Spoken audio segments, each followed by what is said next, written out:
and welcome to College Students Talking. My name is Austin Murray. I'm the host, and joining me today is the lovely Haley Hawkins. Hello, Haley. Hello, Austin. Oh, so it's a new semester. It is spring. It's January. It's been gross lately outside. Sinuses are going crazy. Oh my gosh, yeah. Everyone's sick. It's great. I'm so excited to be back. Yeah.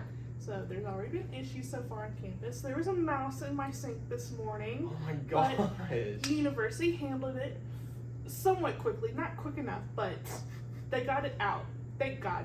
So yeah, that happened. And then I know people have had some, there's been plumbing issues all over campus and stuff like that. So Yeah, no, over winter break we had massive issues. I know there's an entire one of the CP buildings, there's one building that's just like gone on the inside. Like it is like Ooh, destroyed, really? like I didn't every know it was that room in the bad. whole building. Yeah, because Lex felt really bad about it because obviously Lex works for housing and they did a walkthrough because the woman who's in charge of collegiate, she was like on vacation or something. ooh. And so they asked Lex to do a walkthrough, and Lex wasn't supposed to go through any of the buildings, so they didn't like go in and check, but there wasn't any water. But then like a few days later, all the pipes actually burst because you can't tell if they're about to burst. Yeah. So they did the walkthrough and Either everything do was or they don't, fine, yeah. and then like the next day the pipes burst and everything got destroyed. They're gonna have to like redo the building. There's one classroom that's gone in the Delta Center.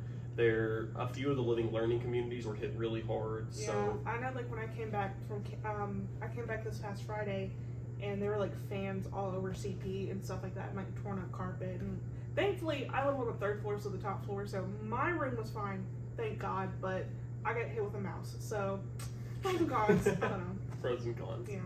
But I mean, speaking of that issue, obviously it's kind of a big deal that like multiple buildings on campus were taken out. Yeah. But at the same time, when stuff gets really cold, when you're not expecting it, when stuff like that happens, there's stuff you can do to keep that from happening or to keep that from being as bad.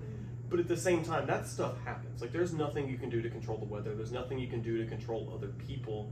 And so that's why one of the topics of our podcast today is renter's insurance. Woo! And love renter's insurance. I've never rented anywhere. I've never bought renter's insurance because obviously I've never rented.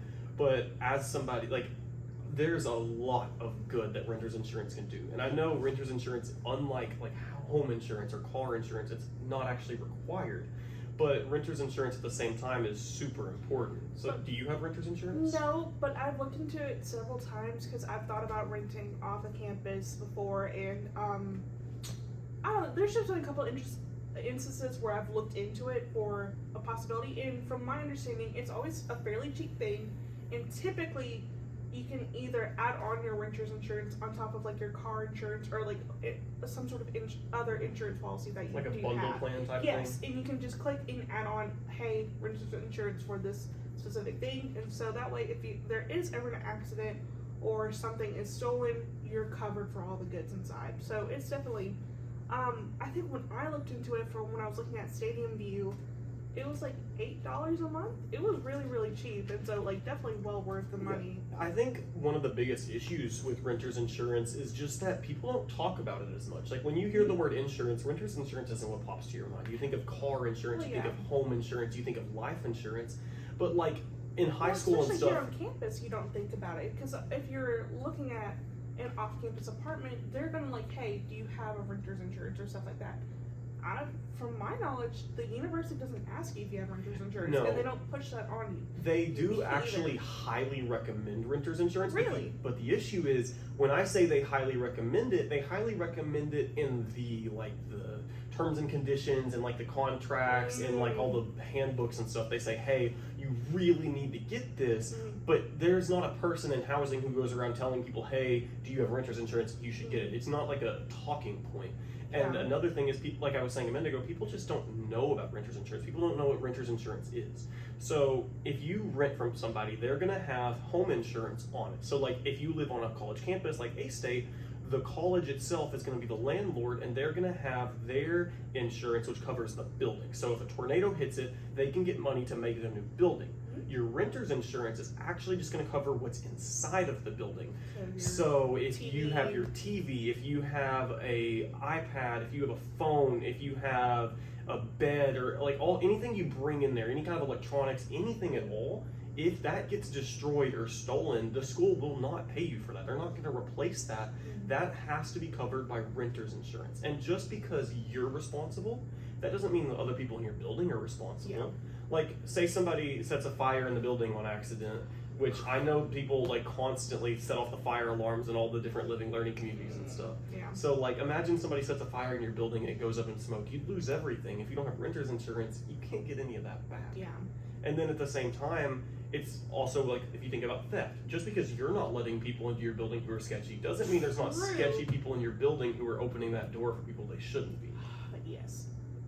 Okay, you're actually kind of persuading me to get renter's insurance for that place because thankfully, from my knowledge, there has been no theft issues, Mhm. and that's for me the kind of the driving point for getting renter's insurance. But I don't know, with everything that's going on in my luck, I probably should look into it. But I mean, there's also other things you could do, and this is one of the things I had on my notes to talk about today. Was so the issue that we had here at A-State this past semester was that the pipes burst, and that's something that happens a lot when it gets cold, especially in places like Arkansas where we're not used to that huge cold, so people don't think about it as much. And then when the water freezes, and then the pipes burst. Yep. So a lot of people don't know about that or don't even know what to do. So if you're one of the college students listening to this and you don't know how to stop that, what you're going to want to do, and there's some debate over whether you use hot or cold water. It's cold water. I'm pretty. I was going to say. Ryan Vaughn says cold water. All the people that are smart say cold water. Apparently, hot water can make it worse. But what you need to do, especially if you have an outside room, if your room is touching an exterior wall of a house or anything like that, turn your water on, even if it's just like dripping a little bit. Just turn it on cold water. And if you have to leave for a few days or something, that way that water is constantly running, so it can't get frozen in the pipes because it's constantly running. So yeah, unfortunately, since we were gone for almost a month, a lot of people did not leave their faucets running, and they shouldn't have had to, because it wasn't bad weather when we left. So it's unfortunate, things do happen. But in those scenarios, last winter we had freezing weather, and they asked us to leave your faucets dripping. Another thing you have to do though is they actually asked last year. They said, "Hey, leave your faucets dripping," and they didn't this year. Well, we were in school. So I mean, if we Oh, were in school, I so see. it was Last this time past February or I see. when it happened. So they asked us, leave your faucets dripping. And another thing is, with the pipes underneath, like your sink or something, they ask you to leave it open. So I think it's because like the draftiness or something. It just helps with the pipes not exploding. But they ask you to kind of like leave the cabinets open if there's a pipe in them. So that's another thing. Yeah, see, I've heard about that one too. Is like leave the cabinets open. I don't know, like, is that just so that it like airs out better, so it like can maybe so the warm air can get in yeah, there. that's what I was thinking. Like it's gonna be more of like the whole thing is gonna be the same room temperature rather than an isolated like chamber that might get colder than the whole room would. I'm pretty sure that's the purpose of it, but I'm not 100% sure. Yeah, we're not scientists. We like to talk about money. That's why we were talking about the renter's insurance and not that. But you also talked about how cheap renter's insurance is, and that's another thing is, if I have $1,000 worth of stuff in my dorm room and it's $100, I have more than $1,000. That's what I'm saying. So if you have over $1,000 worth of stuff in your dorm room and it's $100 a year to get renter's insurance, I feel like that's a pretty good deal. Like, we're talking $15 a month, right? Yeah. That's not that bad. On average, across the United States, it's $15 a month for renter's insurance. And $15 a month is going to cover the new stuff you put in there every month. And I think, for me in particular, I think all my mom had to do was like just click a button and then I would have a renter's insurance. It was that easy, but I didn't look at the details. I wish I knew more about it. But if you have if your parents especially have like homeowners insurance, I'm pretty sure in most cases you can get renter's insurance through that policy. See, I don't know about all of that stuff, and that's another thing that obviously our school systems have failed to do there is talk about just any kind of financial literacy. But even when we do talk about financial literacy, we learn how to write a check, and checks are just so outdated. I've written like maybe 5 to 10 checks in my entire life. Because there's just no reason to write a check. Like I can use my credit card or my debit card. I feel like you need to learn how to write a check at least I agree once, that you need to know how to write a check. But doesn't mean a semester long thing. Yeah, no. But I'm saying like, why am I going to like you go to high school for so long. I can tell you Pythagorean theorem. I can solve a calculus problem, which I'll never need to do. I can tell you, I can find a limit to an equation, but I didn't know renter's insurance was even like a Yeah. thing. Like I've heard the name before, but I didn't know anything about it until I was doing research for this podcast. Like, I think that's just a huge issue that people haven't even heard of renter's insurance until their pipes burst, until everything they have gets Oh my destroyed, God. I and did then get or that their email. friends get just Yeah. stuff gets destroyed, and then you're like, oh no, this is actually a real thing that can Because happen. I panicked because it was like probably like a day or two after Christmas, and I got the email like, "Hey, you're fine, but the rest of your building is not with in terms of like the bursted pipes or whatever." And I was like, "Oh, thank you, Lord." But You were like, thank you, Lord, you took it from those people and not me. no, I was just thank you, it's not me. All my stuff is fine because all my clothes, my bedding, stuff like that, my Mhm. TV was in there, my jewelry, yeah, all Yeah. sorts of stuff. And I would have been so mad. yeah, and obviously, like we were talking about earlier, even if it's not a pipe bursting, even if it's not weather, it could be negligence, Yeah, it could be yeah, a person, it could be theft, it could be fire. There's there's all a- kinds of reasons why renter's insurance is such a good thing. So yeah. Stepping away from renter's insurance for a moment, because I think we've covered that pretty thoroughly at this Mhm. point. I think it went a little under a lot of people's noses that TikTok got banned in Arkansas. I had no clue until it was brought up the other day, and then I've been here since Friday, so a couple days now. But I'm like, why the hell is TikTok not working for me? You know, it would just do one video, but it wouldn't scroll. I'm like, what is happening? Yeah, I know. We were having that meeting, not the one you were at last week, but the one before that, and we were talking about it, and Dr. was like, yeah, the entire state of Arkansas, all government Wi-Fi and government-owned devices can no longer use or access TikTok in any way, which means every college in the state of Arkansas can no longer use TikTok, and that's just crazy, because you know that's like their target audience, that's like their I age know. range. Maybe I'm trying to be optimistic about it. Maybe I'll start studying more. I doubt it, but maybe I'll get off TikTok and start like doing other stuff more. Or maybe you'll be more like me and you'll just start watching all your TikToks on Instagram 2 weeks after they were popular. That's awful. That Never. is boo. No. I just got booed by the camera person and my guest. But Mm-mm. Do not. My dad watches reels. He's 50. I love Instagram Reels. I'm sorry. I'll be an old soul, but I love Instagram Reels. And so it doesn't really bother me that bad. But do you think people are going to be like downloading VPNs? Do you think they're going to be just turning off their Wi-Fi? Or do you think people are actually going to like respect this ban? No. I already saw a Yik Yak today talking about like, hey, if you want TikTok, download a VPN. I'm like, all right.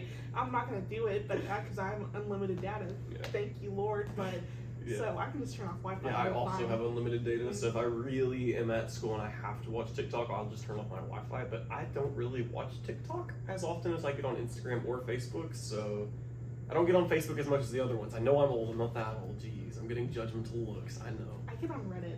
That's my guilty pleasure. You know what, I won't judge you for Reddit. Reddit's a little bit on the other side. I'm not a Reddit person myself, but I have friends who are Reddit people, and there is some funny, like, Reddit's hilarious if you find the right threads. You have like the right groups, and that's like, yeah, I found Some- my groups, so it's fine. Some of the Reddit threads are just Okay, crazy. off hilarious. topic. It doesn't matter. This So- whole podcast is called College Students Talking. If we're not getting off topic, I don't think we're doing the name justice. Can I shout out somebody real quick? Oh, we're I'm talking gonna about shout out Jasmine. our friend Jasmine. Hello. Hello, Jasmine. Yeah. We hear you watch all the podcasts. She listens to the podcast. She said she's listened to every episode. Yeah, so shout out to Jasmine. Woo. Anybody else listens to every episode? You see me, you see Haley, let us know, and I will shout you out on the next podcast because we appreciate you guys. Yes. Okay. So, the main things we were going to talk about today were just welcome back to this new semester. How are your classes today? Do you only have one so I just far? have one. It was with Dr. Carmack. He's pretty good, so I think I'm gonna enjoy it a lot. So it's a big girl accounting class. So woo. I don't know any other way to put it, but I had 3 classes today. Oof. ooh, Yeah. that sucks. I started with Global Supply Chain Management. I have that, but graduate level. But that's Nice. tomorrow. The guy's name is Mello Dr. with no Mello. W. He seems very outgoing, Mm-hmm. very happy, Mm-hmm. very against using cell phones in class. Yep, I have them tomorrow, and now you know all about that. And then after that, I have Decipher Managerial Accounting. Love him. He's I've great. heard nothing but amazing things. I've talked to him once or twice outside I've of almost done classes. this class though. That was I did not. I've pay heard it's attention. so hard. I've heard it's way, way, way harder than financial. It is hard, but I was a dum dum and I did not pay attention to how he weights his grades. And so I thought I was doing really good, but no, I was failing the class. So, but I ended up, it Oh, was because okay. like the quizzes are only worth 5% of your total grade, and you have to do like one a week and stuff like that. It was basically kind of that, like the homework, Yeah. the way I did not understand it at the time, and so I was reading like, you got a 90. No, it was not a 90. I was failing. So yeah. Okay. So be careful for that. Just pay attention to good on your test. I think one of the funny things he did was he scales grades. So Yes. if the highest grade in class is a 95, everyone gets 5%, and the top person gets a 100.